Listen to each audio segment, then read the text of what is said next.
આજકાલ તો એવું લાગી રહ્યું કે મારો और नींद रो दूर दूर तक कोई वास्तो नहीं है। तो रोम रोम सा मारा नाम है डिम्पल। आज ये पूरी ब्लॉगिंग रो डे नंबर 595 ब्लॉग री शुरुआत वेरी सुबह सुबह थी।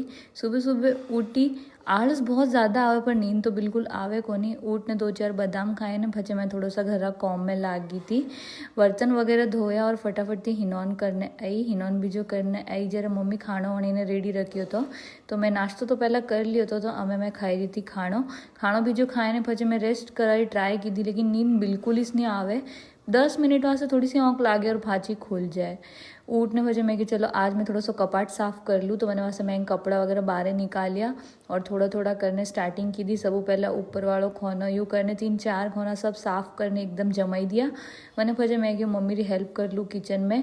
तो हाग में वणाया तो मस्त संदड़िया रो, तो मैंने वास्ते मस्त कोंदा फ्राय करने माए संदड़िया हरी मिर्ची नमक हैंग घाल ने हाग वणाए ने પછી मैं बैठ गई थी गीता रो पाठ करने वास्ते। तो आज ब्लॉग में अतरू ज पसंद आवे तो like share follow. Thanks for watching, bye.